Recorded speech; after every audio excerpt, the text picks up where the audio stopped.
And hello, and welcome everyone to the comic multiverse where the worlds of nerd meet. As always, I am your host, Joel, and joining me is.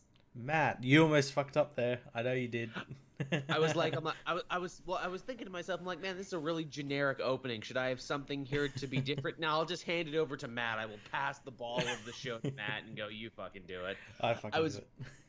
I was gonna say something to the effect of like, coming to you a day early, but again, people don't know we're doing the show a day early now. It feels super weird to me and you. Yeah, yeah. Well, they know we're doing it early now.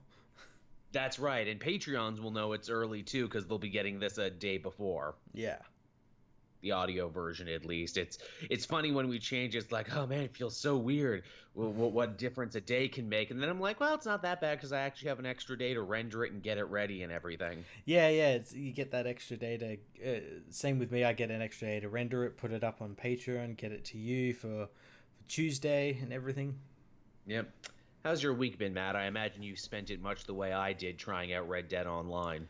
I did. I did. I spent a little bit of it playing that, and not really too impressed. Mm. It is a beta, although I know the word beta is becoming truly meaningless in Yeah. this age of games as services, where it's just like, will it be in beta forever? We don't know. We might just change it later and drop the beta when we start charging you real money for in-game credits. Yeah, yeah. That's the one thing I think a lot of people found really shocking, myself included. Just like the rampant microtransactions in it. It's everywhere. It's for the little things. That's what does it. Where Yeah. it's like, hey, can I pick up weapons off dead enemies? No. No, not like in single player, which is really shit. Not like in single player, and also not even like GTA Online. At least on GTA Online, if you killed a more powerful player than yourself, you could take whatever good weapons they had. Yeah, yeah. So maybe that's going to be in the game. I don't know, but yeah, just yeah, it's like the little things like that, as well as like the economy in the game is just like A utterly little messed utterly up. fucked up. Like Yeah, why do basic weapons and equipment cost hundreds of dollars more in online mode than they do in single player? Oh, no reason. Makes me feel like you've jacked up the price, so I'll be tempted to spend more money. no, you see what they've done? They've jacked up the price, knowing that everyone will be outraged, so they'll lower it just a little bit, so they'll look like the heroes in the end. Like, oh, they caved. This is their plan all Yeah. along. I don't doubt it. I will say, niggling little microtransaction issues aside, I like that the character creator is more robust. I like Yep. that customization. There's actually more outfits and more stuff in online than there was in single player. Like items that I wanted, like the leather Yeah. duster coat. I'm like, Yeah. why can't I have the leather duster coat in single player? Yeah, yeah. It makes me think maybe they're like holding stuff back for single player, because I know like they did kind of that for GTA, where like you could get like some of the weapons that were released for online for single player and vice But versa. only some. Yeah, only some. It always bugged me on GTA Online. You couldn't get the double-barreled sawed-off shotgun in single player. Yeah, yeah.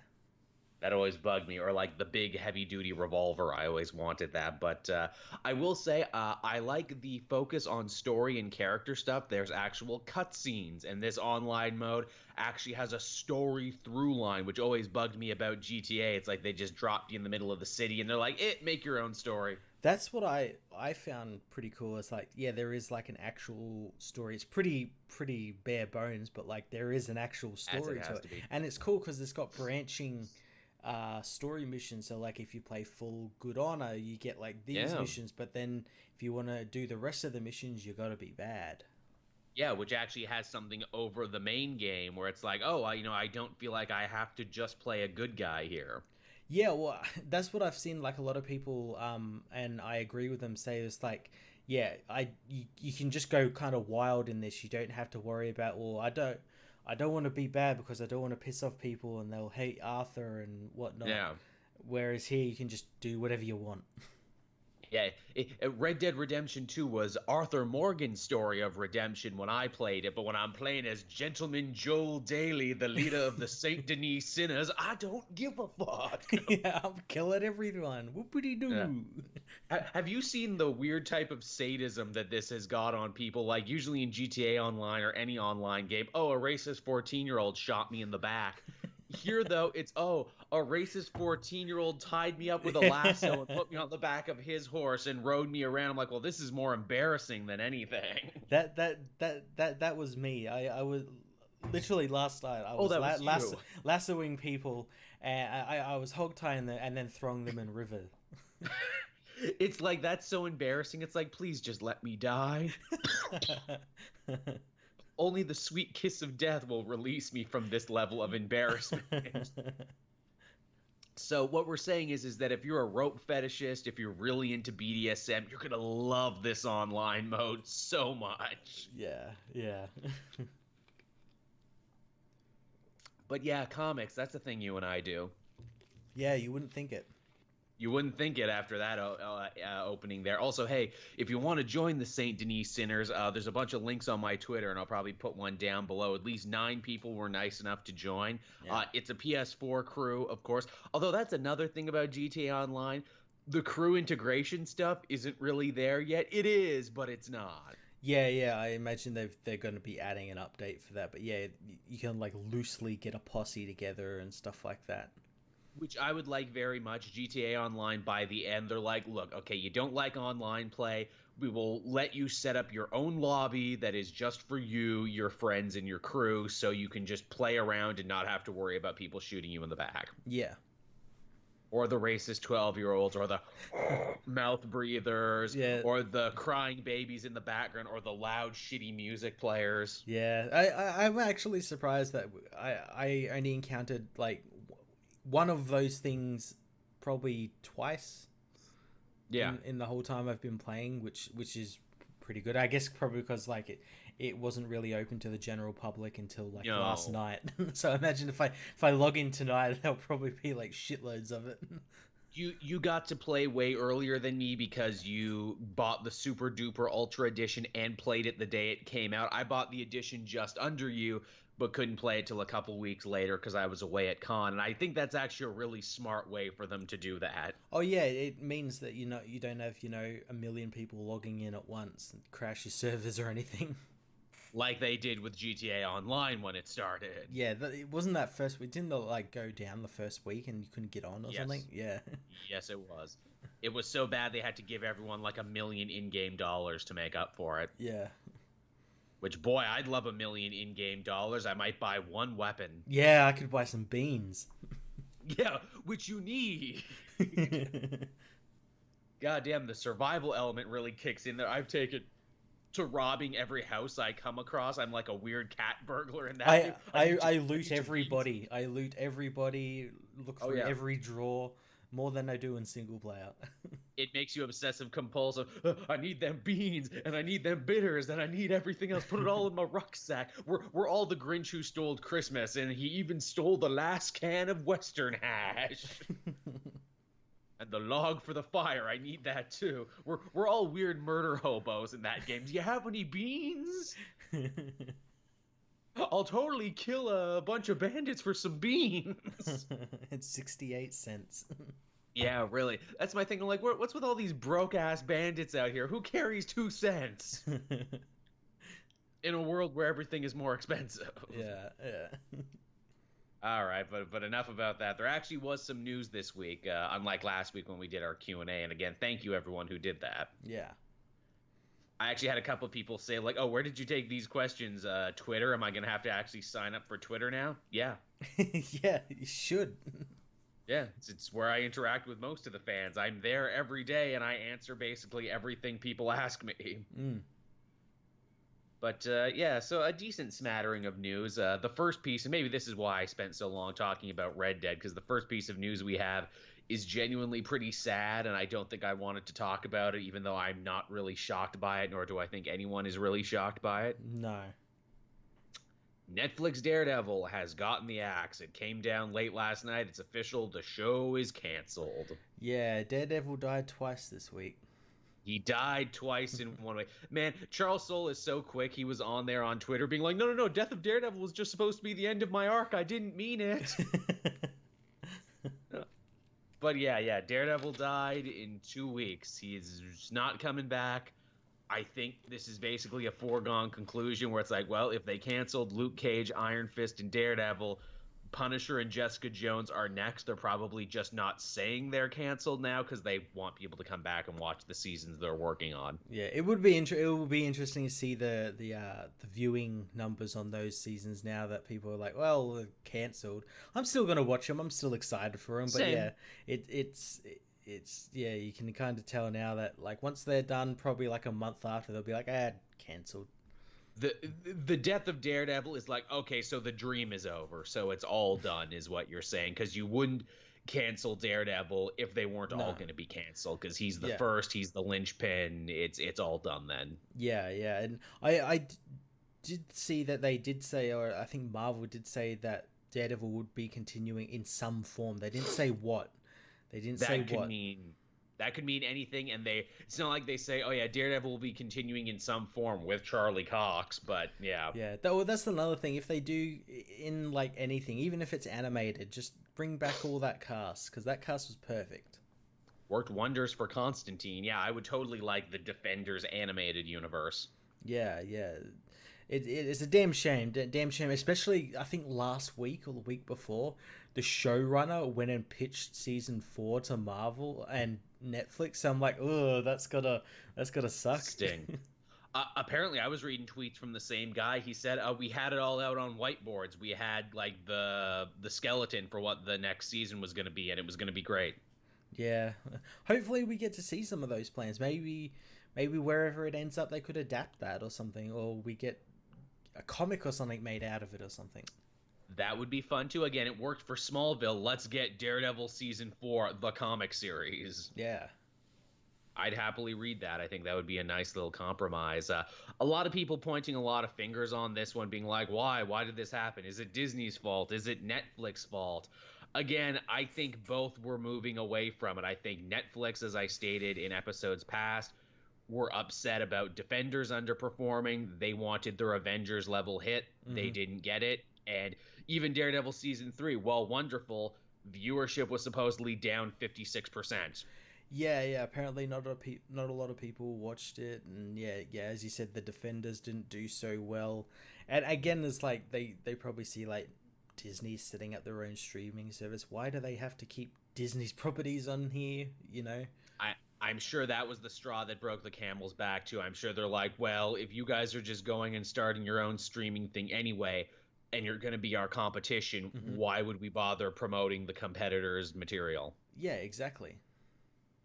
When we could just cancel them all right, and they're not currently developing any other new Marvel series. This seems to be the end of their relationship. I'm pretty sure it is, because I think all like the Marvel stuff starts coming off of Netflix as well, like all the Avengers movies and stuff like that. But yeah, it would be interesting to see like, would these shows stay on Netflix? Like the seasons of Daredevil and all that they made, like, do they stay on there? Do they go off? What happens? That's a very good question. Where do they go? And I don't know. I don't know the answer for that. Yeah. But yeah, sad news on that one again, especially because I think we could all agree we really loved the hell out of Daredevil season 3, and we thought it was a high benchmark for the series and also Marvel Netflix as a whole. Yeah, it was great, and you know, what a way to go out as well. Like, it's a great season. It is. It ended on a happy note, so at least we can say after 3 seasons it had a happy ending. Yeah, well, at least they got to like kind of finish that arc of like Wilson Fisk versus Matt Murdock. They finished that arc at least. They did. You know what made me laugh, and I didn't even consider this until I saw someone write about it on Twitter. Agents of S.H.I.E.L.D., the Marvel show that everyone keeps saying, oh, it's getting canceled. This is the last season. It's getting canceled. It's done. 2 more seasons. The Netflix show's all dead. Agents of S.H.I.E.L.D. outlived all of the Netflix shows. And people are really shitty about that for some reason. They are. Have you watched Agents of S.H.I.E.L.D.? It's fantastic. No, I stopped watching after episode 2. Oh, so you don't get to talk then because the show got amazing later. Yeah. I mean, I'm not going to blame you for dropping in season 2. There was some hard stuff there. I probably wouldn't go back and rewatch season 1 of Agents of S.H.I.E.L.D., but boy, when you stuck it out, it actually became something. Yeah. It's quite amazing what it became. It really, really is. And speaking of things that could become, DC and Warner Brothers announced two new projects that are in development right now: Blue Beetle, Jaime Reyes, and Zatanna. Yeah, these two products can go along with the 10 billion other ones they've announced over the last like 3 years. Now, look, Warner Brothers. I know you're happy now because Aquaman is getting really good early reviews, and you're really excited about what the future might hold. But hey, don't bite off more than you can chew, please. Take success as they come. Don't overdo it. Well, what I've been saying, and I cop shit for it as well to even think about this. I'm like, why not, get your core characters fixed up before doing someone like Blue Beetle or fucking Zatanna? Like, That's fix that's your it. I think. Superman, fix your Batman, fix your Wonder Woman, your Green Lanterns. As crazy as it sounds, I think this is their plan because I think they're done with their core characters. It's like, no, we tried Batman and people didn't like it. So you're never going to try again? Nope. But what about your Superman? Well, we tried Superman and it was a dud, so we're just not going to do Superman anymore. We're going to have a whole DC universe without them. Oh, Did you ever consider that the reason people didn't like there was that there's one constant between those two characters, and his name is Zack Snyder. one of these things is not like the other. But people liked Wonder Woman though, so you'll get a lot more Wonder Woman and she'll be in lots of stuff. And people liked Harley Quinn, but they didn't really like Suicide Squad. So you'll see more Harley Quinn in things. And in fact, we'll make her the leader of a team she was never a member of, and she'll No. actually supplant those other members. Yeah, jeez. Because we think that's a good way to launch the Birds of Prey by making them Harley Quinn's backup act. Yeah, and then we'll have Shazam, who will be Superman, but if the movie does good, he'll be Superman, but if not, he won't be. He won't be. Yeah, I wonder if that's their thing where it's like, well, maybe we don't need Superman and Batman if we can just make other Superman and Batmans. Heck, Wonder Woman's already basically a better Superman, showing love and compassion and defending the little people and inspiring hope. She can be our Superman, and then, we'll have another Superman in Shazam. Now we just got to get someone, dark and foreboding, and they can be our Batman. Who can be new Batman, I wonder, of the characters they own. Oh, well, they got that Nightwing movie coming out.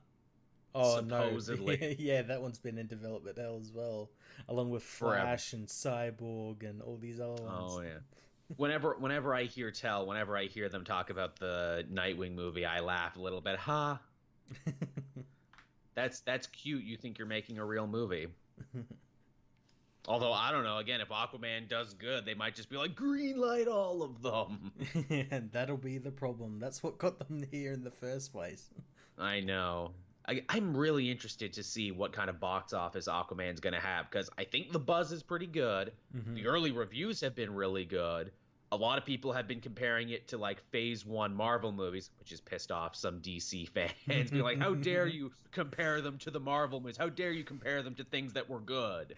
Yeah, I saw that. Yeah, people were legitimately getting upset because they were compared with a name that's been synonymous with success for the last 10 years. Yeah, for the last decade. They're so bad at that. There's this weird cultish subsect in the Warner Brothers DC like film franchise where it's like, if it's not Snyder, we don't care. Yeah. Oh yeah, people are boycotting the movie because Jeff Johns had a hand in, like the story takes cues from Jeff Johns' run on Aquaman. Like and because he's involved in it somehow, like they're boycotting it because of that. How dare you base your works on a comic creator? Damn you! How dare you take reference from them Yeah, for your superhero? We movie. don't want these movies based on comics. God damn it! It looks like you read the comics and just didn't look at the pages. Yeah, you didn't follow Zack Snyder's vision. Yeah, of looking at pieces of artwork and building everything around that without actually understanding how or why. Oh, I'm sure we'll hear all about that on his Twitter that's not Twitter.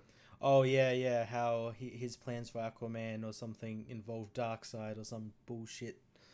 Yeah, in my version of it. And again, it's unfair to dogpile on the man a lot of the time, but also he goes out of his way to keep mentioning it where it's like, dude, let it go. Get another project. Yeah, go do your George Washington action movie or something. You're kind of acting like a weird ex on this one, Yeah. who like keeps creeping your girlfriend's Facebook profile. Well, it doesn't help. He has like on that not Twitter thing. It's just like an echo chamber of people. So probably doesn't help his ego. Again, Snyder couldn't handle real Twitter, so he went to this other Twitter thing, which I'm sure he gets paid to use because he's the only person I know who uses it, so I guess it's working. Yeah, I've never heard of it outside of him either. Yeah, so that's a thing. Keeping with actually really positive Warner Brothers DC news, we finally got the final trailer for Young Justice Season 3. Obviously, that comes out in January, which is sooner than you think. What did you think of the trailer, Matt? Because I actually think you and I feel the same way on this one. Bit cheap.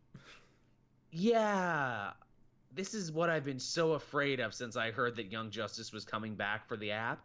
It's all the same characters. It's most of the same voice actors from as far as I can tell.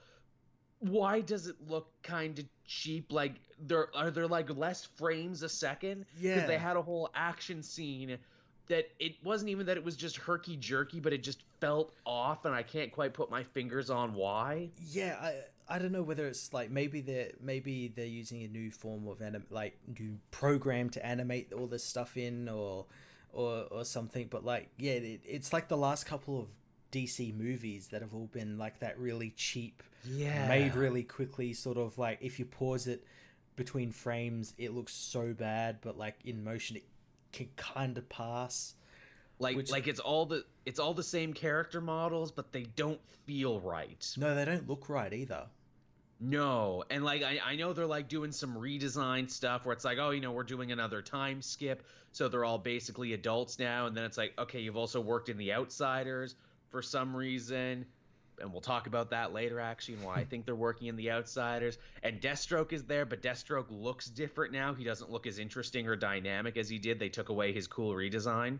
Yeah, it makes me think as well, like all these like the Deathstroke thing. I reckon that he's going to appear in an upcoming DC film, maybe like Death Superman Part 2 or something.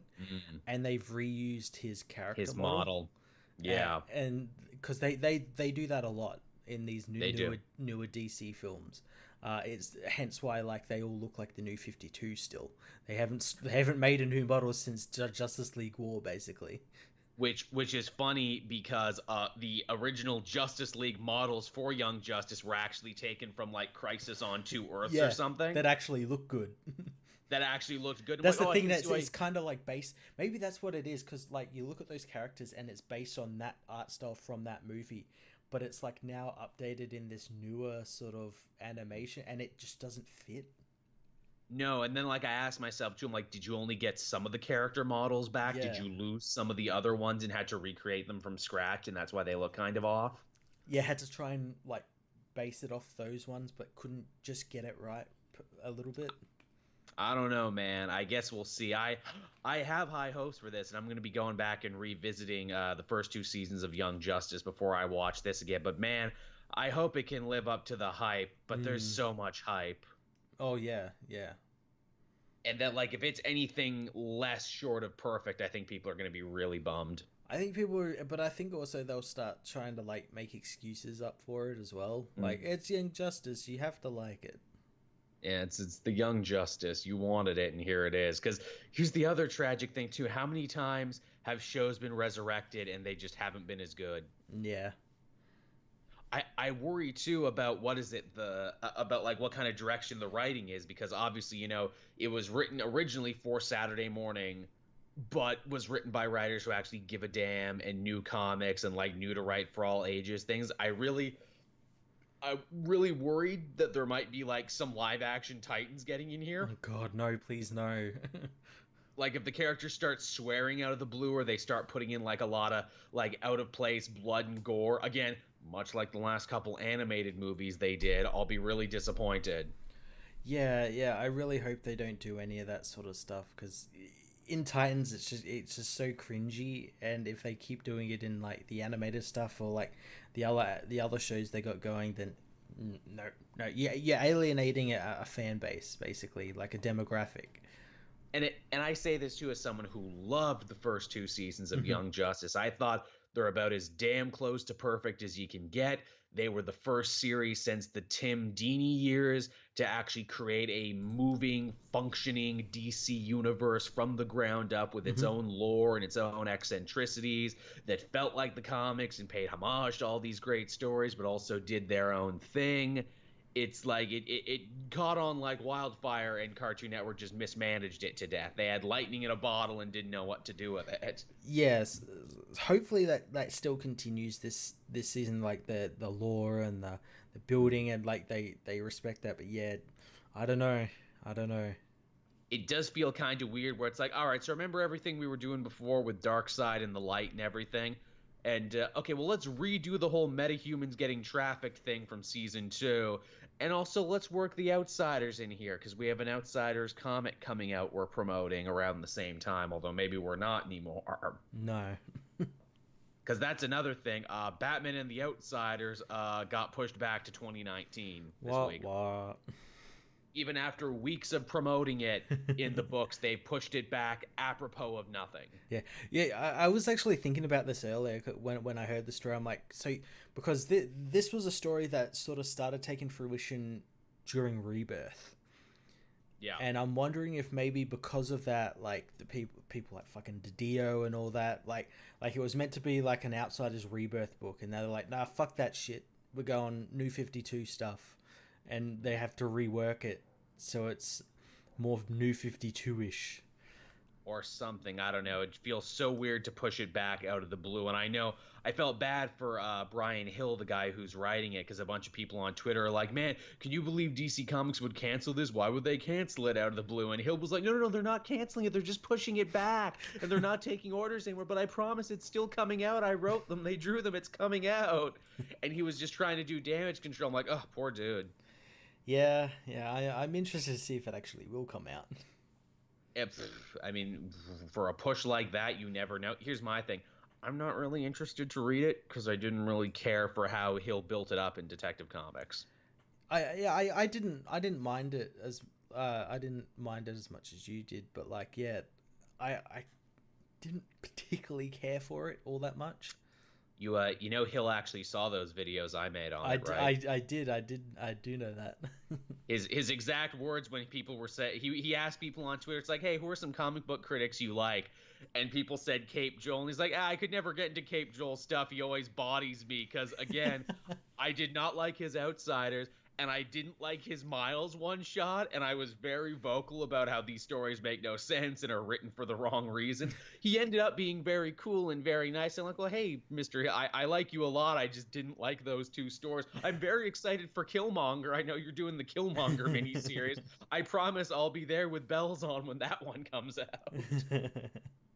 But yeah, it's funny in this business. You never know what you say online actually gets back to people. And in many cases it does, because a lot of comic book people, much like you and I, sometimes we got to search our name and sometimes we got to see what people are saying about us. Yeah. And that's why Scott Liddell doesn't like us. Oh, I know for a fact Liddell actually hates me. I've told that story several times. About someone who was at a big signing that Liddell was doing for money, tried to get me an ironic interview because they know how much I hated Red Hood and the Outlaws for what he did to Wally West and for Roy Harper. We'll gotta save that for later. We'll talk about that later. But yeah, someone tried to get me an ironic interview and they're like, yeah, can you make it out to Joel? And he's like, no. Yeah, no. I know he's never actually been in the same building as me, though. I've gone to a lot of conventions, and he's never been to any of the ones I'm at. He keeps checking, like, oh, fuck, I can't go to that one now. Because that guy's there, man. I wonder if that ever became a thing, the Joel Liddell showdown. Just playing Wild West music. You get tables across from each other. Yeah. Hey. Actually, my table from London Comic-Con there, I had I had one of the wrestlers who got thrown off a plane just recently for vaping. Oh, Jesus. He had a huge line, mostly kids, and I'm like, yeah, what a role model. When I grow up, I want to vape and get thrown off planes just like you. And then I'll try and hijack a show and get tackled by security. That also happened. Oh god, was he vaping during that as well? No, he wasn't, but I'm sure right before he was ripping sick clouds, bro. Behind the scenes. I need sicker, fatter, harder vapes than ever before. Vape life, bro. Oh god. But yes, from that story to another, we got some new screenshots for the upcoming Hellboy movie. We actually kind of got to see the full costume, both the makeup effects and everything else. Yeah, it looks pretty cool. He looks beefier than Perlman. Mm-hmm. He looks big. He's a big boy. It's big boy season for Hellboy. His face also looks a bit more like the comics as well, like that sort of like angular like brow and everything, which looks really cool. I think the comic book guy actually has more sway on this one, which is probably why. I think so. Yeah. I think he's more involved, which is probably why they're like, why reinvent it? We already had a costume. This is why. Yeah. Also, it's the sheriff from Stranger Things, so that should be interesting. Yeah. Not someone I would have chosen to play Hellboy, but I'm interested to see what he's going to do with it. He's a good actor. He's got range. When he gets angry, it's pretty scary in Stranger Things. And he's a big guy. And he's a big dude. He's a big boy. He's a big boy. He's built like a fridge. He's as some of our friends out there say, oh, he's an absolute unit, isn't he? Or that Hellboy, he's a unit. and hey, speaking of weird stuff from other countries, did you hear that the makers of Judge Dredd, Rebellion Studios, just spent $100 million to buy some new studio space for making movies? I did see that. Yeah, that's pretty cool. Because are they the ones making that supposed Judge Dredd series, or is that being made by someone else? It might be them. I know they want to do more Judge Dredd projects, and apparently like a war series they own, they want to do that too. Cool. That's really cool. As long as it doesn't turn out like, what was that? The like what Valiant did with like the Bloodshot. You know how we'll get like a semi-famous cosplayer, or someone like Jason David Frank to play the character, but not do anything with it. Well, I think a lot, again, as someone who was actually pretty close to Valiant there near the end, I actually got to go to their offices in New York and everything. Yeah, I think a lot of stuff was taken out of their hand, but fuck it, I can say it now because they're owned by a goddamn Chinese investment company now, and all the people I know don't work there anymore. Yeah, that stuff looked really cheap and really shitty, and I didn't want to watch it. Yeah, no, I didn't want to see it. I kept seeing like pictures of it, and like, yeah, no. Again, no offense to my Valiant friends who might be watching. You guys are great. The show didn't look great. No. And I was there at New York Comic Con when they were touring that around, and when they showed the first trailer, and I'm like, oh, this is what it looks like? I mean, I guess I see why it's on YouTube and not TV. Yep. Wasn't that them and the Bat and the Sun people who do like those like costumed versus stuff? Yeah, they're another group of people I don't particularly like. Like, they make great fucking costumes, but their little shorts are kind of cringy. They're fine because they're short, but I wouldn't want to watch a whole 22 minutes of them. They're just long as they need to be. Yeah, they don't overstay their welcome.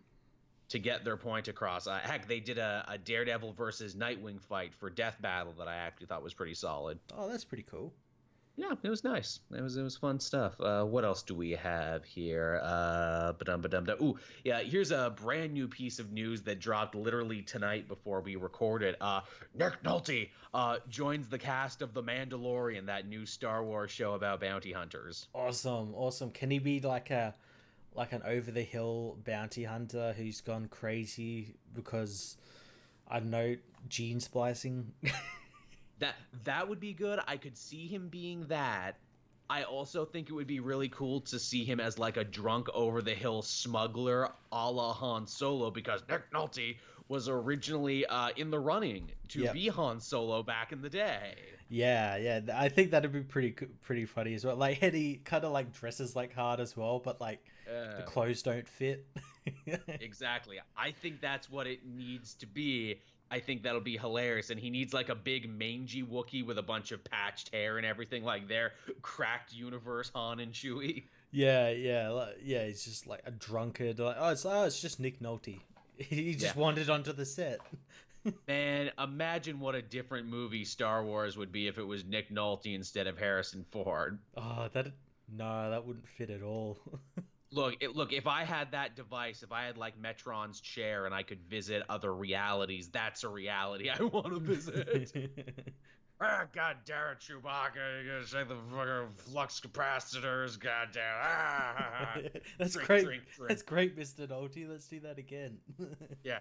Fucking the force. It's a okay. Can you do that again without growling? Nah, that's how I talk. I That shot ain't first. I shot Greedo first. That fucking green skin fuck. I love Nick Nolte as an actor when he's good, but I really love him ironically when he's bad. like in the Ang Lee Hulk film.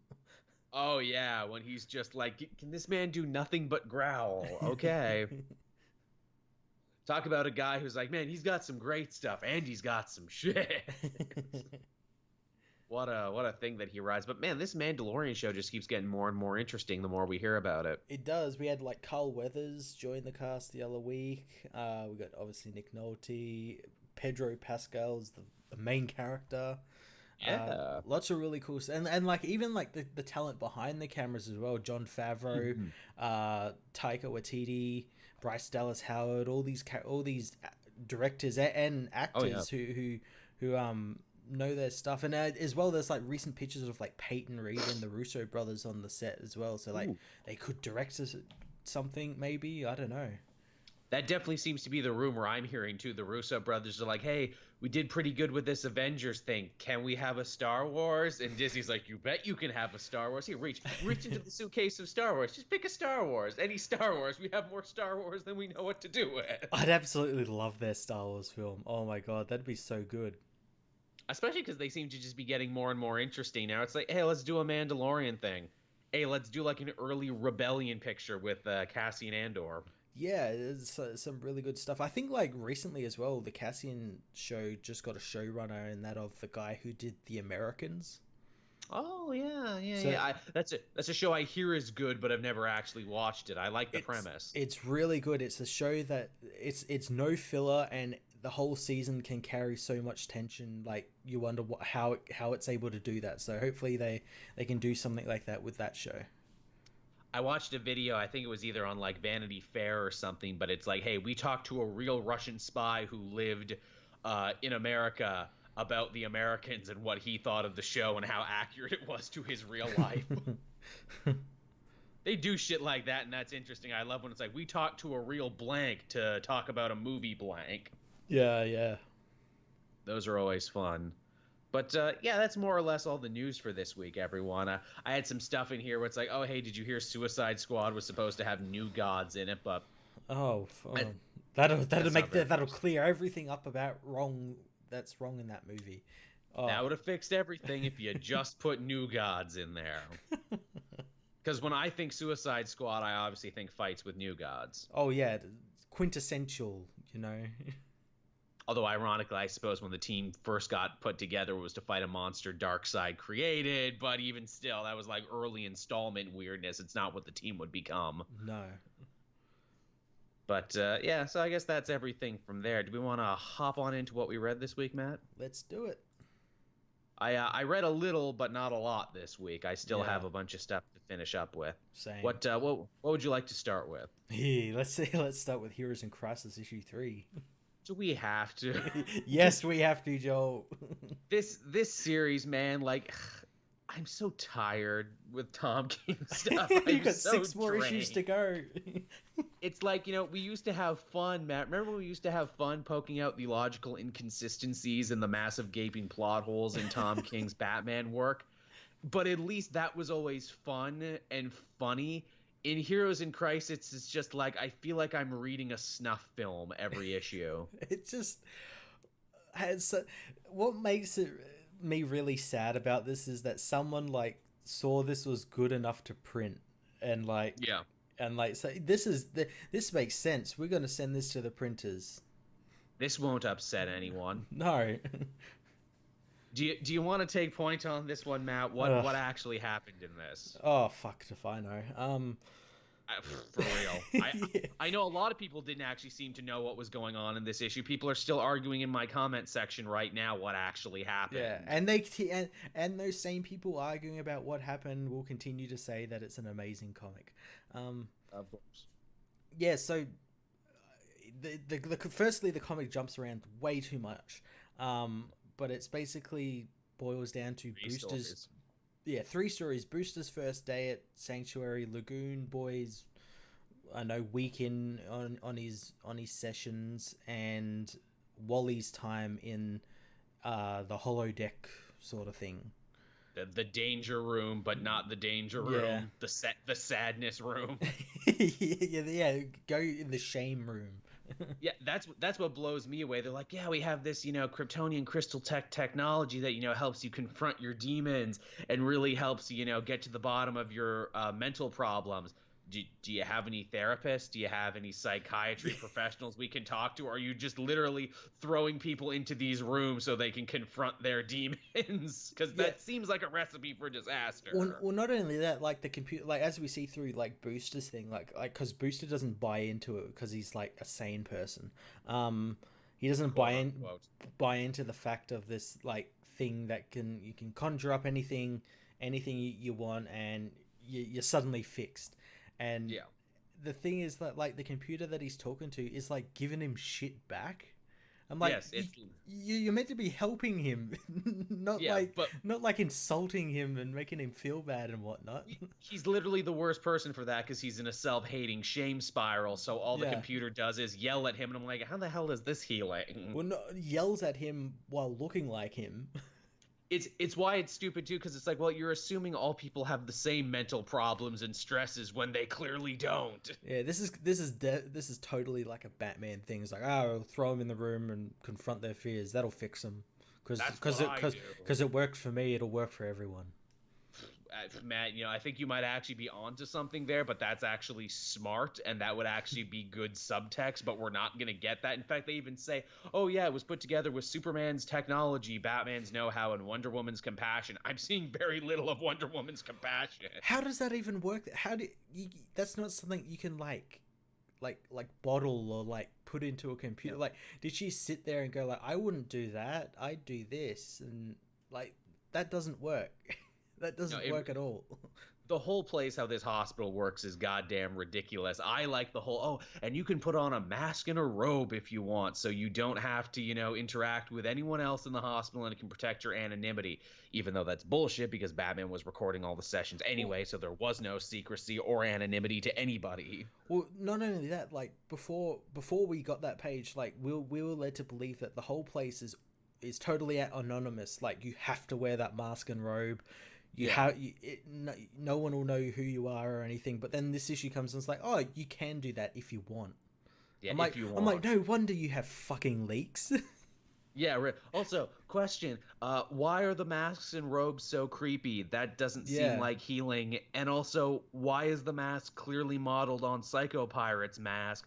Is Wally not from the other universe? Should he not know who Psycho Pirate is and how fucked up that is? Yeah, and yet he still goes ahead with it. Like, why? Why? Also, let's talk about more glaring continuity problems. So, Lagoon Boy gets shot by a bunch of lasers because he's in like a self-harm mood. Because again, this is a Tom King story, and suicide and self-harm is a big part of all of his work. Yep. Because, if you're not killing yourself, you're not a Tom King protagonist, apparently. But yeah, so he gets shot by a bunch of lasers in therapy. I don't know how the hell that's supposed to help him, but okay. So he gets shot by a bunch of lasers, and he starts talking about what was basically his last adventure when he got hurt and fell into a coma. Only that was with, like, Titans East that doesn't exist anymore. Years and decades ago. Yeah, that doesn't exist anymore. In fact, might never have existed in this new continuity because Cyborg has only ever been a member of the Justice League, and Lagoon Boy's never been mentioned, and all these other characters he's mentioned have never showed up. So, where and when in continuity does this take place again? Yeah, we're not given any, like, indicators or anything, or And another like continuity thing is, and this is only between issues 1 and this issue, and that is like the positioning of like the characters that died, because as in this issue we see the death of Wally, who dies in one of the most stupid fucking ways possible. They kill him like a Looney Tune. They kill him like a Looney Tune. Fucking Harley Quinn just hits him on the head with a hammer, and it kills him. Bonk. And then the Lagoon Force Boy didn't protect him. Then Lagoon Boy gets killed by Roy Harper or something. Again, it's all very unclear. Yeah, and then those bodies somehow move. We don't know how. I assume the bodies got moved after the fact because whoever did the graffiti also moved the bodies. But then they also seek to imply that, well, maybe Wally killed everyone while running around in the Speed Force. He just didn't know it until later because he apologizes to Roy like he killed Roy. Yeah, we don't get to see any of that. And we don't, like what... I have no idea what it seeks to imply, because like we hear the alarm go off and then Wally somehow knows something is wrong and he knows something is behind that before it happens. Like what was it? Like, you could tell us. That's what made me assume, and again, it's heavily implied, and a lot of other people agree with this, that Wally either did it or had something to do with it, because he knows there's a problem before there's a problem. Yeah. And he apologizes to Roy. I don't really know. I did see like lots of people saying like, oh no, this whole book is going to be a simulation, and Batman's running a simulation, and I'm like, well, if that's the case, you have to do something. You have to set it up. It's like when you have a gun in like a movie, you set it up in Act 1 to use in Act 3. Mm-hmm. You got to set that up. You can't just like just have it just appear like, oh, it's all an illusion. You have to set that up, and it's not been set up. And if it was all a simulation, then why is like Green Arrow dealing with the death of Roy Harper and in his own book and all that sort of stuff? Like, that wouldn't affect those books. Ooh, that's another problem too. This comic seeks to imply that the caveman member of the Teen Titans was in the hospital and was among the dead, even though he was actually at Roy's funeral. Yeah. Oh, Jesus Christ.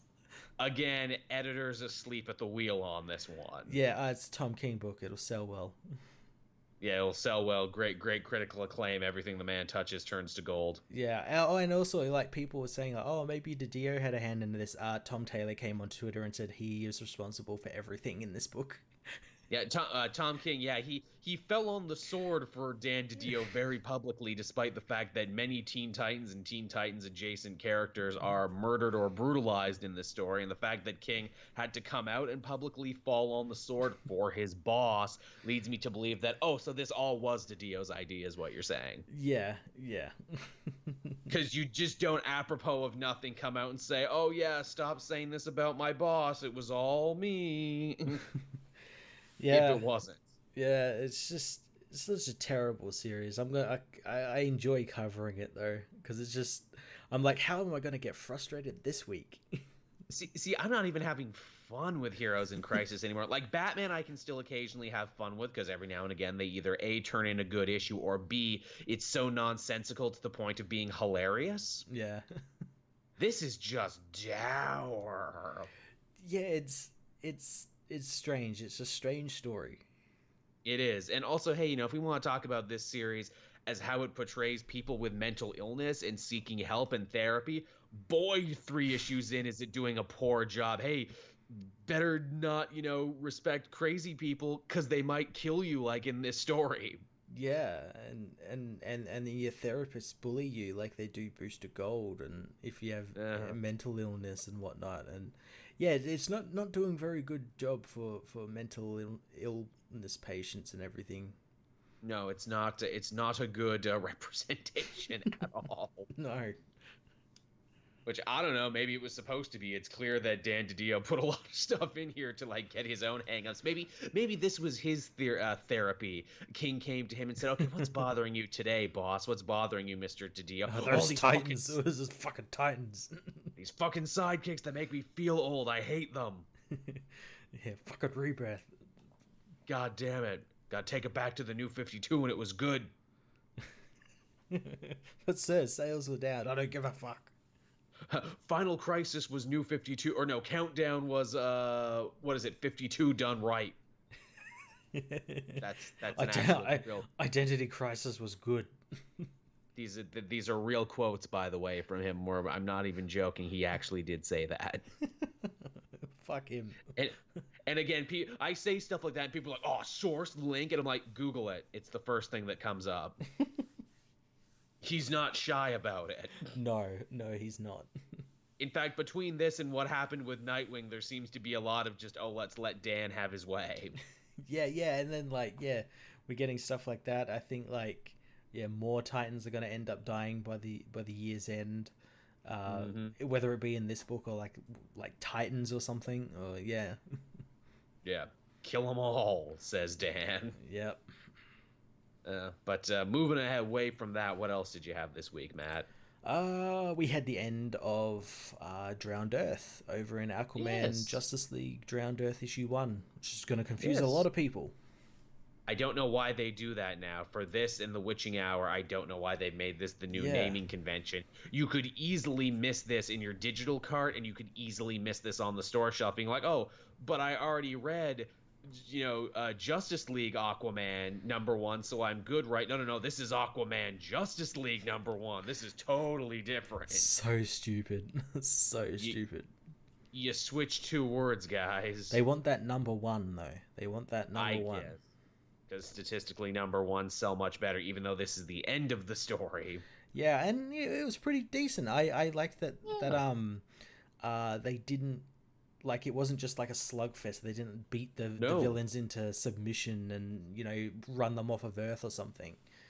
It took a lot of very interesting risks right at the end, and ultimately it was a story about compassion and bridge building and self-sacrifice, and you don't get that very much in big events like these. No, it was very welcome, and it was great to do it as well with Aquaman. Obviously, this is to set up his new arc with Kelly Sue DeConnick. Kelly Sue DeConnick.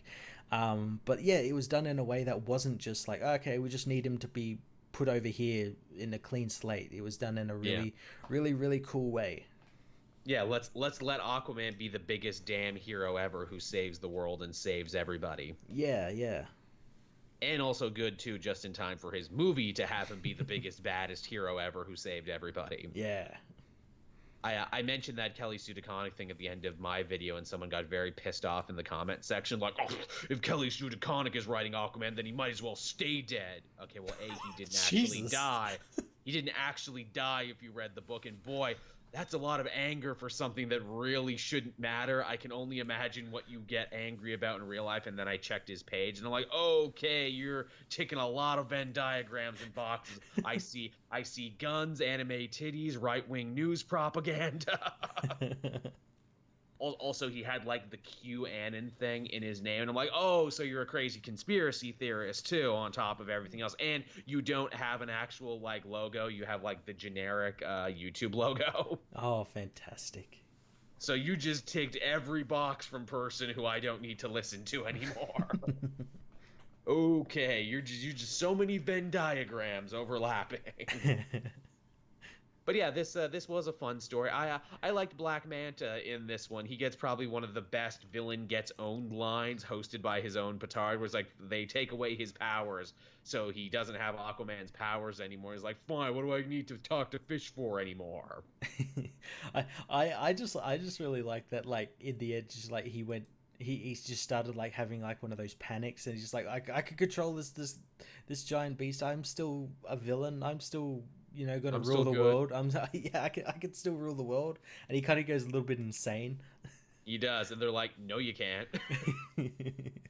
I like too. He had a chance to leave too. Luthor's like, all right, we got the totality. We got what we wanted. Come back home. And he's like, no, I need to see this through to the end. This is the closest I've ever come to winning. I'm the villain of a big event that never happens. Yeah, I'm gonna kill all these new characters. Just let Black Manta win. Just let me win one time. And the universe whispered, no, you don't get to win another time, Black Manta. Not today, not ever. And again, the book as well continues to use Batman in a really sparing way. He appeared once this issue. Yeah, Batman is funny too. I like they're trying Yeah. really hard to have Batman have jokes and be funny. Yeah, it's like Scott Snyder like wrote Batman for like however many years, but also like has been reading the recent Detective Comics run where Batman's been funny as well. Yeah, what if we gave him a sense of humor and he could actually make some jokes? What if we made him good, unlike Tom King? Yeah, what if he actually acted like a human being and not some weird cold robot man? That'd be fun. That's fun. Yeah, Snyder writes a fun book. but yeah, it was a really cool book. I like seeing like pirate Captain Superman with his eye Yeah, patch. he finds a coat out of nowhere and puts it on. No, I'm like, they explain that though. They explain it when they get on the ship because Aquaman gave it to him because it protects it's magical and it protects him oh, from the water. there you go. That makes sense. Yeah, but I thought that was cool. I'm like, can you keep that costume for a little bit? It's a fun variant for the next Injustice. Let's have pirate Superman. Yeah, with the eye patch. It's a fun look. I like it. More characters should just start dressing like pirates out of the blue. Yeah, just felt like God as a pirate. Make that be the new event for Talk Like a Pirate Day. Let every story have heroes dress up as pirates. Deathstroke dressed up like a pirate one time, and now Superman dressed up like a pirate one time. Yeah, but as I was saying at the start of us talking about this, they didn't kill all of the villains. The villains actually became No. like good as what they always were. Um, Yeah. but because Poseidon's a salty, jealous motherfucker. Boy, is he. Who ruined everything. He fucking ruined everything and then died. Like, see ya, And then, bye. You yeah, deal with to it. avoid all punishment, then he died. But yeah, I like that Tide stayed around. Like she Yeah, seems to be like maybe gonna be a hanger on in the Kelly just suited conic Aquaman maybe.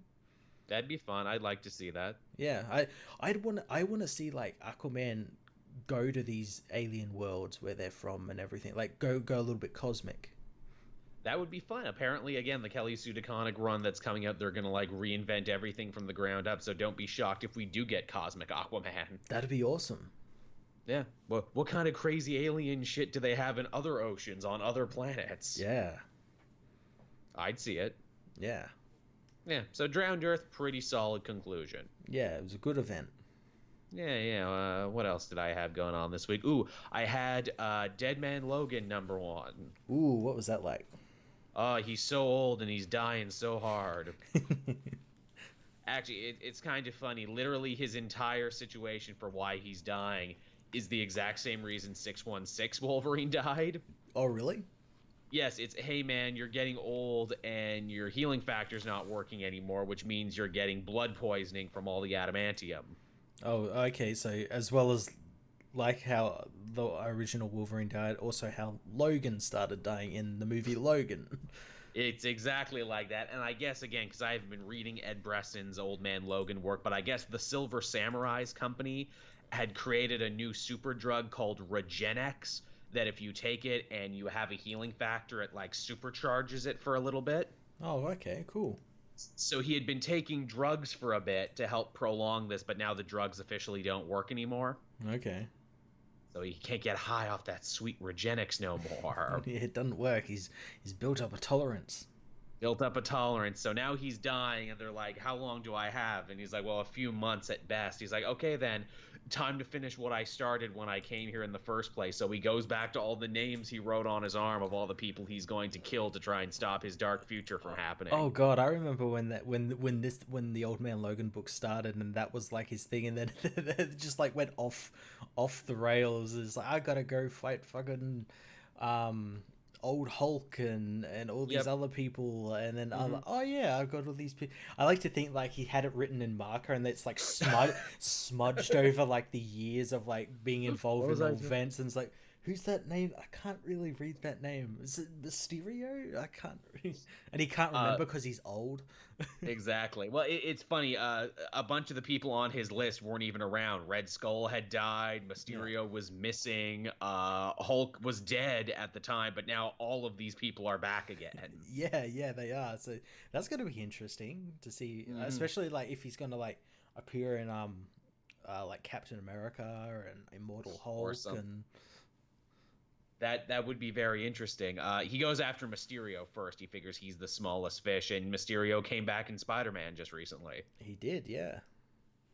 Funny enough, he's hiding out in a mental asylum. He's like, I'm tired of being a supervillain. I keep getting beaten up. I keep failing. I just want to hang out here now in like a big like mental brain palace like Sherlock where everything's fine. Isn't that kind of like against what he was in Amazing Spider-Man? Because didn't he get brought back to be a villain? Yeah, by the blue-faced bug guy. Yeah, but that was like the whole reason he got brought back, so he could torment Spider-Man. Yeah, I guess he's over that now. Again, we don't know when in time this storyline takes place, but Mysterio gets busted out by Miss Sinister, of all people, who says that she's read Logan's mind, and because of that, knows about the Dark Wasteland future and all the X-Men being dead. Okay. And Miss Sinister's like, that's fucking dope. I want to make that happen now.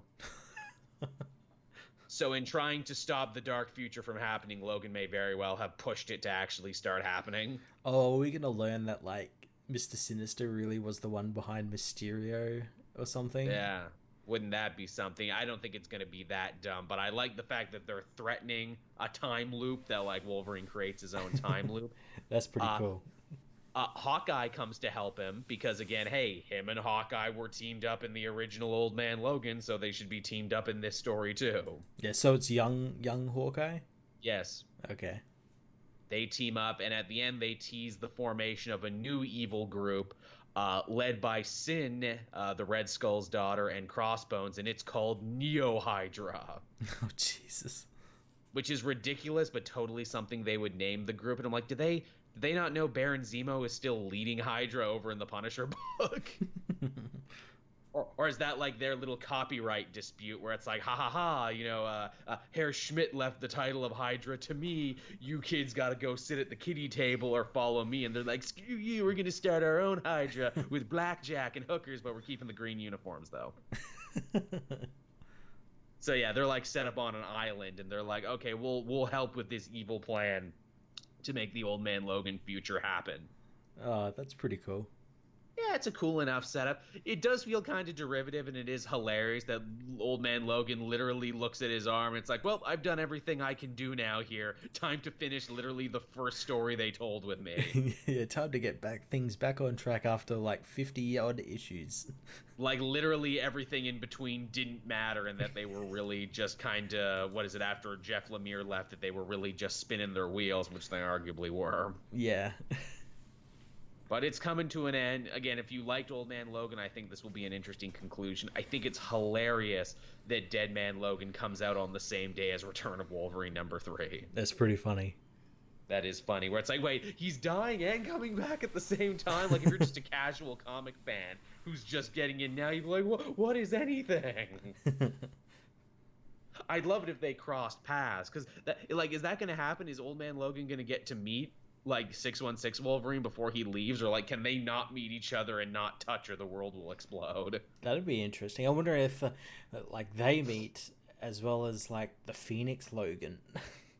Yeah, because now there's like 3 goddamn Wolverines running around. Yeah, that would be something. Yeah, I would be okay with any one of those meetings. I think any one of those would actually be really nice. I'd actually really like a story because we've got a young, an old, and then like the Phoenix, like God Wolverine. I'd like a story with those 3 plus the 3 Thors we got. Oh, Matt, you just wrote Marvel's next big event for 2010 or 2020. You just wrote it. No, we'll push back War of Realms and we'll do this first. You can call it Wolverine, Thor, Adamantium, and Uru. That's what you'll call it, and it'll be a big hit. Jason Aaron will write it. It'll be great. Like, again, we're getting like, what is it? A whole set of like Wolverine short stories after he's returned called Wolverine the Vigil. So don't be shocked if that's a story they tell. Yeah, that'll be interesting. Because it's Wolverine throughout the era. So for all we know, issue 12 is crazy either Old Man Logan or Phoenix Future Logan. Yeah. It could literally be any of those things. Mm. But yeah, Dead Man Logan is fine. Didn't knock my socks off. It was pretty good. Fair enough. There you go. What else did you have, Matt? I only had a couple more. Yeah, I've only got a couple more. I had DC's new holiday special. Oh yeah, see, I picked that up but didn't actually read it because I'm like, I gotta get through all these other comics before I can do specials. But yeah, that's the Nuclear Winter, right? Yeah, it was really great. It was really funny as well. So I can't remember if it was like the last one, but this one is like bookended by an actual story. Oh, But it's Rip Hunter, and he's stuck nice. in. I think he's stuck in like the late 21st century or something, and he's getting attacked by barbarian coders who work for Oogle. Oh, and to buy time for his time sphere to charge up in like one of the little Tesla charging stations outside their building, he tells them the stories that make up this book. And they're a really unique bunch of stories. They're not your usual what you would think stories. We get like a Damian Wayne Batman one where he spends Christmas with Ra's al Ghul after Ra's al Ghul kills him. It's really weird because like Ra's al Ghul like stabs him in like the chest, and it's like holy shit, oh. he's killed Damien. But then like Damien just sits up, takes the sword out, and they like sit around the campfire and talk. So they're Like what like the dark fuck? and twisted Christmas stories. Kinda, yeah. We got that one. We got like a really cool one featuring Superman 1 million, Oh, where he meets with Martian Manhunter in the 853rd century. hmm. Martian Manhunter, he's become Mars, kinda like The whole planet. he. I don't know if he's the whole planet, but he's like a big dust storm on Mars. Oh, And the the Superman 1 million gives him back a memory of when John used to protect Clark when Clark was a little boy. Um, and DC and Superman 1 million went back in time to help him fight like an evil threat and save Clark and everything, save the Superman dynasty. He gave him back the memory huh. of that because he couldn't have the memory because it would have caused like a time paradox when he was looking after Clark. Right. We get a cool story with Firestorm and the nuclear family, which is Cool. kind of like a 50s sort of vibe to it, which is really cool. My favorite one though was by Tom Taylor, and it's about Supergirl, Oh. and she's stuck in like a Fallout-esque wasteland, and she's looking after a little child who's dying thanks to the fallout and everything, and she's dying herself as well, and she's going on this like long Lord of the Rings journey up the Denali Mountains in Alaska to reach the summit where the sun still shines, so she can regain her Mm. powers and head to the Fortress of Solitude, Clever. where she uses Clark's capsule that he came to Earth in to send herself and the girl away from Earth. Oh, and a nice little reversal of fortunes. That's cool. Yeah, and yeah, all the stories were like really cool. I didn't particularly like the Catwoman one because it's like, why is there a Catwoman story and all these other like didn't like make sense in the context, but it was still pretty cool. Seems like DC's putting a lot of time and energy behind those holiday anthologies. Yeah, I kind of wish they would do them a bit more frequently, like one every 6 months, like a new talent showcase every 6 months or something. Yeah. Because they've all been like really great, and like Yeah, you've they been singing their praises. and because they're like kind of like Elseworlds ish stories, you can You can get away with more. go crazy with it and do like whatever you want. I always pick them up and then I forget to read them because I'm buried under so much other shit. Yeah, that's that. It's very easy to miss them, but yeah, they're really cool stories. Yeah, yeah, and like you said, a good showcase for new and old talent alike. Mm-hmm. I guess a book I know we both read this week was, of course, Daredevil number 612, the big finale of the death of Daredevil. Or is it? Question mark. Yeah. Well, so what did you think of it? Can I take my bow for a second and say that I was totally 100% right when I guessed the twist ending of this literally months ago on issue 609? You were definitely right. I didn't want to believe you were right because I was like, nah, that's got to be a red herring. That's like too obvious. Too obvious. Guess it was. That's the thing. I've read so much Charles Soule's work now. I can guess his twist because it's like, what would he do? Well, I would do this. Then he probably did that because we think a lot alike. But yeah, the big twist is that of course it's a dream. This whole battle that Matt has been having with unseating the Kingpin. This has only been his coma fantasy while they try and bring him back to life after getting hit by a truck. Yeah, this is his body's way of like fighting off death. And it is a cool story, and I think they do a good job. Like, even if you didn't guess at this point, by throwing some fun red herrings at you, where it's like, oh, the entire superhero community showed up to the trial to help Mad out. Oh, that's nice of them. But who's protecting the city then? Or, oh, Mad Thinker was the one that fixed the election, but oh, why doesn't he look like the Mad Thinker from Marvel 2-in-1? And obviously, there's reasons for all of that. Yeah. There's like little hints here and there. I'm actually a little sad that Vigil isn't real, because I thought Vigil was such a great design and such a great idea for a Daredevil villain. Yeah, I knew when he was fighting Vigil and we see him remove the mask. I'm like, oh, this is good. This is where it's going to be revealed that it's like a dream and everything. But I had that little thought. I'm like, oh, it's going to be revealed to be Mike. Yeah, that's what I thought too. I really thought that's what they were building up to. And technically, it was his face under there, and Mike's face is his face. Yeah. He was also everybody. Yeah, I thought that was really cool. It was a really great ending to this arc and to Charles Soule's run as well. Yeah, it was short, but I think he put some of his best work right there at the end. And obviously, Phil Noto just killed it on art. Oh yeah, totally. This book looked amazing. It had an amazing quote there at the end too. I am blind. I cannot see the light. I will become the light. I am Daredevil. I am not afraid. Yeah, that was a great final page. That really was a really strong page. We see the ghost of Karen Page again. Karen Page is getting a lot of play between this and Marvel 20th Anniversary. Yeah, she is, isn't she? It's a good time for being Karen Page to think they haven't talked about her in, like, decades. You can thank the Netflix shows for that. You can, because Daredevil's one of those guys, much like James Bond or like Indiana Jones, where it's like, okay, who's his love interest this year? Yeah. And he didn't really have one in the Charles Soule series. He didn't really have a love interest. No. Which was kind of new and different. Obviously, he's dead, quote unquote, but we're getting another mini-series very soon called Man Without Fear that I think is going to be the world reacting to his death. Yeah. Well, I as I said to some people on my channel, like the death is more of a symbolic death. Like it's like Daredevil as we know him has died, and out of that, a new Daredevil with a new drive and purpose has come. Because that was the other thing about this dream, and that's why I disagree with people. It's like, it's a dream, that was a GIF. No, it was him coming to terms with things through action and with representative stuff. Yeah. It was a big, the way I'm conducting my life is wrong right now, I need to do it differently. Yeah. Was the big moral. And it might not be Matt in that miniseries, but we know that when Zdarsky's writing it, which is an interesting idea for a writer, in February, Matt will be Matt again. Yeah. But there's a lot of stuff to happen in between then that could be surprising. Oh yeah, definitely. I'm surprised they didn't do a funeral for Daredevil. That's usually always a thing where it's like, ooh, can we have a metaphorical funeral too? Yeah. Well, maybe we'll get it in Chip Zdarsky's run or something. Potentially, yeah. Could be cool. Yeah. But yeah, that was Daredevil.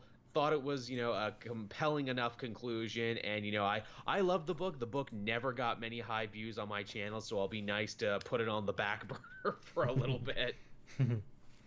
Especially as we got all these goddamn X-Men books that demand my attention. God damn it, do we ever.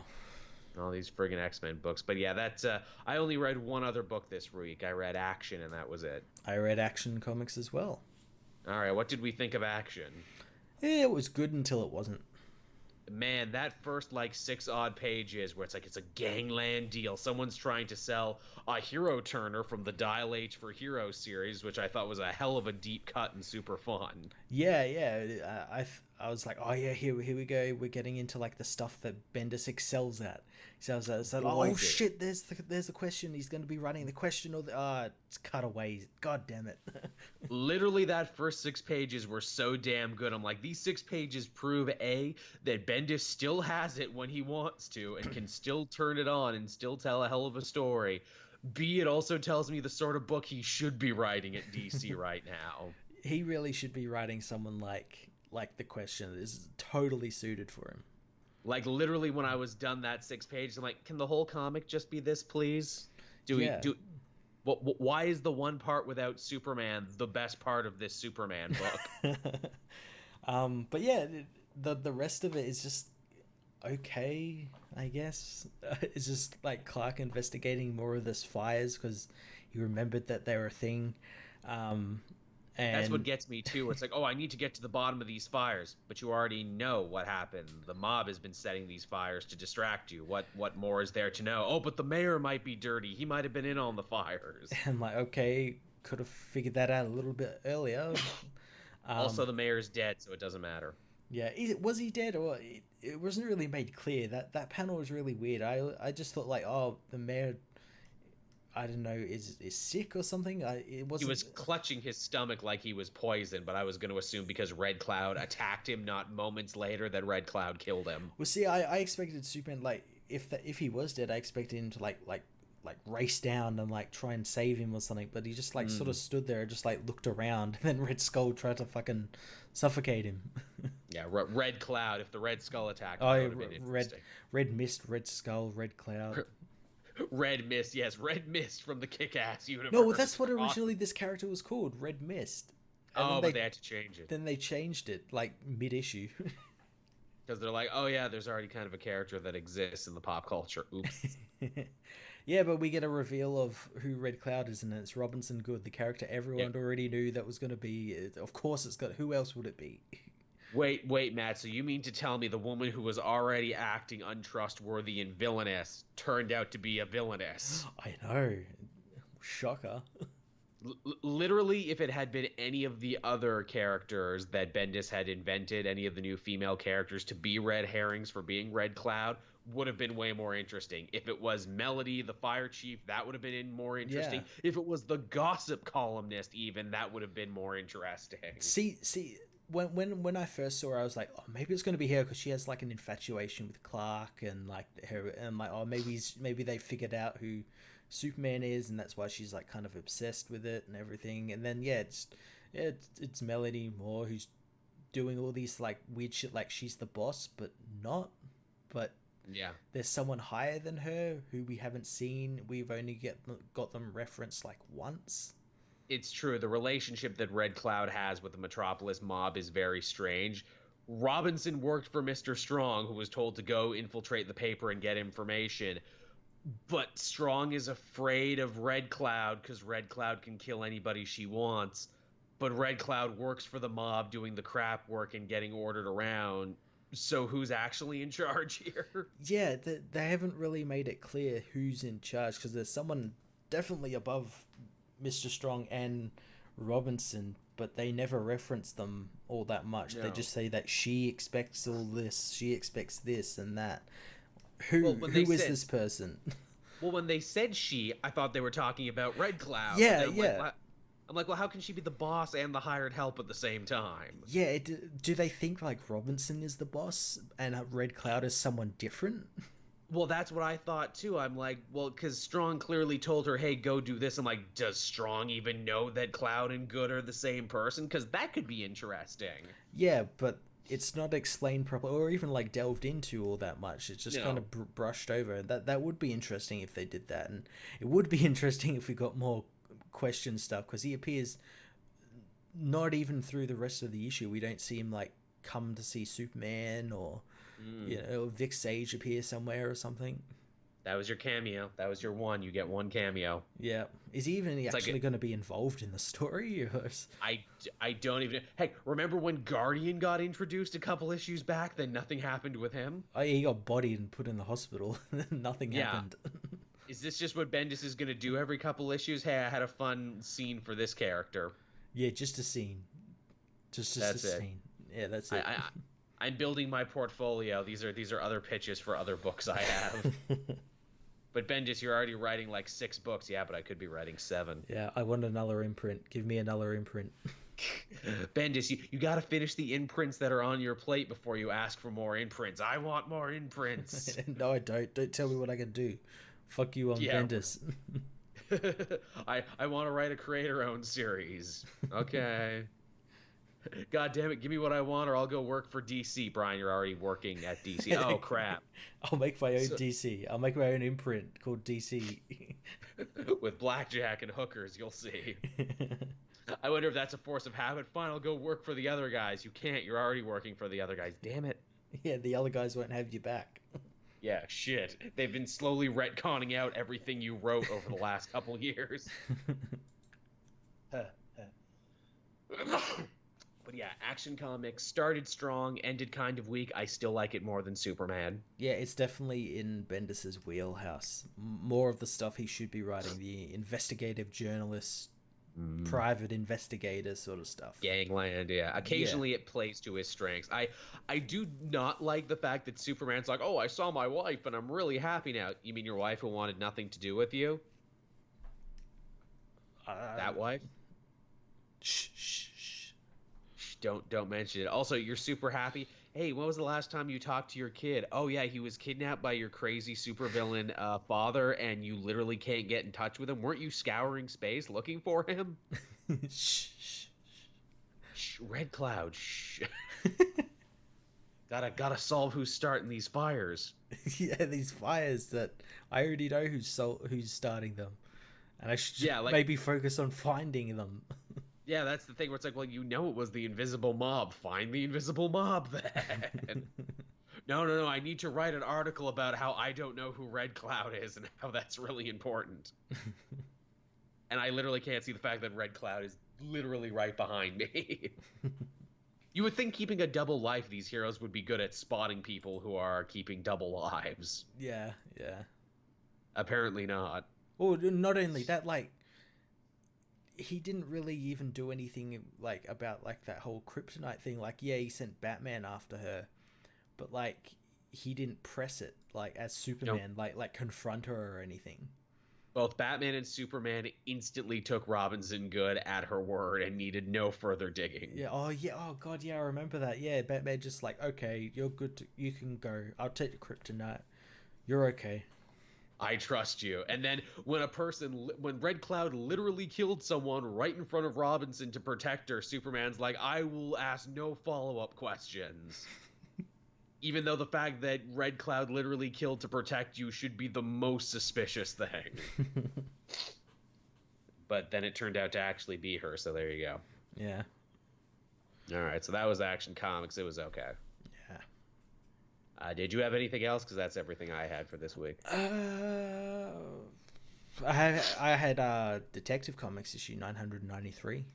I didn't get around to this one yet. It's not getting the same views as the other ones, and I know it's a one and done story, so it's actually fallen down the list. Yeah, so yeah, this is the end of the Harvey Dent Batman team up, which it's kind of lackluster. It's kind of weirdly set up. So throughout This the whole issue, arc has been a little lackluster.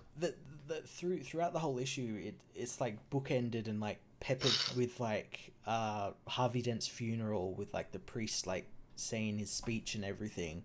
And we get to see like what happened like to lead up to that, where we see Batman and Harvey team up to fight Cobra in the sewers they were releasing that toxin. Right. And there was like a big explosion and Harvey was killed, quote unquote.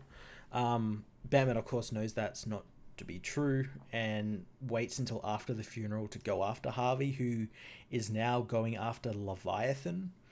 Oh. Because he's realized, as Batman finds out, he's realized that Cobra was on the down and like dying out. So he's like, I'll betray them to Leviathan, then get in good with Leviathan as they're on the rise. And he hired the Fireflies initially because of this explosion. Like he needed them so he could create an explosion big enough that he could survive, but make people think he died. Right. And yeah, it's just like really weirdly set up because like all the Cobra stuff that was like this big build up is just like None of it mattered. kind of like shoved to the side. Like, yeah, they defeated him like off panel.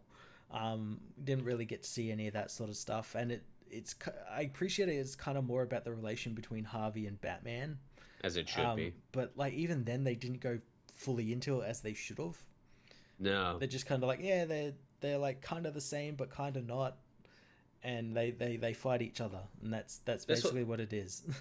This whole arc actually felt like a bunch of cut corners. Maybe it's like, hey Robinson, you only got an arc. Oh, but I write longer than that. Well, then I guess you're gonna have to fit it all in. Yeah, or they had like he had like two more issues or something, but then like, no, we got to bring Tomasi on, get his story underway before issue 1000. Because Yeah. Bendis might come on and decide he wants to write Batman from now on. It's true. It's true. Anything could happen. We're working with a bunch of different prima donnas. Anything could happen at any moment. Yeah, Tom King might decide he wants to write Detective Comics as well. I need to write Detective Comics. My story just got bigger and more sprawling. but Tom, your stories don't make sense in either of the books. Bane did it all. Bane did everything. Look, we need to have a whole story about Bane brushing his teeth in the morning and how that reminds him of things. It's deeply important to my narrative.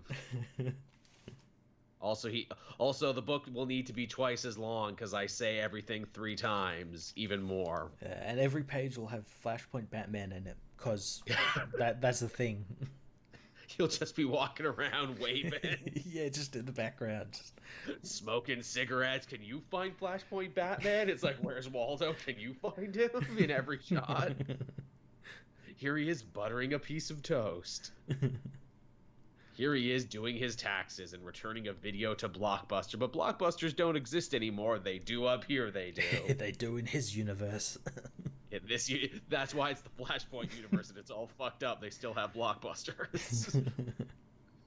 And not just in Alaska. But yeah, so that's that was Detective Comics. Just kind of there. Yeah, it just kind of petered out, and I guess like next issue's Tomasi's run starts. That's good. Yeah. Man, I'm hinging so much on that because I haven't enjoyed either Batman book in a long time. It's gonna be so good because I think Damian's back as well in that one, so he's basically writing his Batman and Robin book again. Cool. That was a good book. I wonder if he's going to address all the fucked up shit Damian's been doing in his solo or in the Titans book. Yeah. Are you running a black site? No. Okay. No, Bat Dad. That's stupid. Why would I do that? That sounds like something Nightwing would do.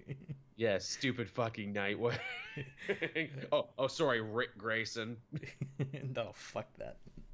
Yeah, and Bat was like, "Who's Rick Grayson?" I don't know either. Yeah, I should probably look into this. Yeah, I should. Maybe later. Now the game's on. I'll do it later. Hey, to Tomasi's credit, when he's writing, Adventures of the Super Sons, like writing issue 1 of that, it's like, hey, we're gonna have fun on our summer, John. Won't we have fun on our summer vacation? Which completely flies in the face of Bendis's Superman. It's like, yeah, and he went away all summer with crazy Jor-El Dad. Yeah. I hope he does the same thing here with Damian. Now, you'd never run a secret Black Ops prisoner, shoot people in the head, would you? No. He does look the same Damian I know. Yeah, that's not the Damian I know and love. He's not like that. He's a dick, but he's not like a certifiable psychopath. But yeah, so was that everything, Matt? Did we work through everything? I think so, yeah.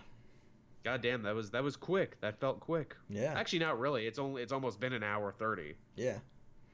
God damn, that show went by super quick.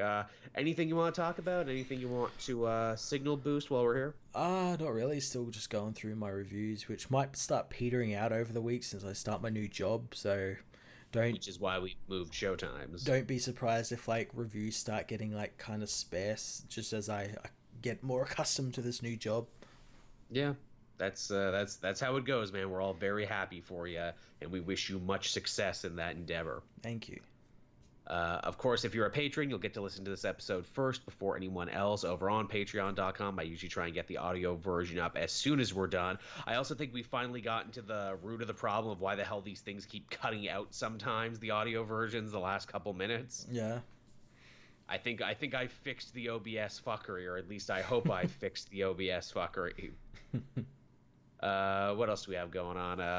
I am in the process of writing a new Secret Identity. I know people have been asking me about it. It was done. It was good to go, but it's so old, the references are out of date, and so now I needed to go back and change them.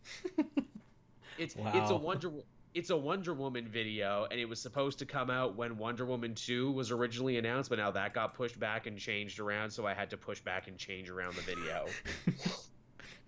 But yeah, hopefully I could get that ready to go and film that. That's a fun show to do, Secret Identity. But again, as with anything that's not a comic review, I don't have it down to a science. Like, I have to actually work for that. I have to shoot and edit and actually, work on that. It's not just like, okay, this is second nature to me, like Yeah. a comic review is. Hmm. But yeah, that's what I got coming down the pipeline. No new sponsors, although I did put in a message to Blue Chew. Have you heard about Blue Chew, Matt? I haven't. No. It's got all the same ingredients as Viagra and Cialis, but it's not in a pill. It's in a blue chewable. Thus the name Blue Chew. I'm really hoping, because they sponsor a ton of different podcasts out there, I really hope the comic multiverse can be the home of Blue Chew in the future. Yes. Flintstones chewable Viagra, bigger, stronger, harder erections thanks to your friends at the comic multiverse. Just go there, tell them your friend Cape Joel sent you, tell them that, that they had all the boners and you wanted some. They had boners to spare, and it's all natural too, so you don't gotta worry. It's none of that. It's none of that snake oil over the counter gas station dick pills. This is good, strong, honest dick pills. Those natural dick pills. Natural dick pills that you can chew. Yeah, that are picked from the Amazonian plants in the forests. In darkest Peru, next to Paddington Bear, a man has painstakingly picked and crafted all the ingredients from the plant the Erectus dictus. From the wilds of Borneo. We lost 7 good men on this trip. It's like Deadliest Catch. Every time we send them out for the dick pills, we lose 6 to the forest. But it's worth it. Hey, man, if you know an easier way to get an erection, you can just tell me right now. It doesn't cost the lives of 6 men every week. Thanks for listening, everyone. We'll be back again next week. You can't top dick pills. You just can't. Bye-bye, everybody. Bye.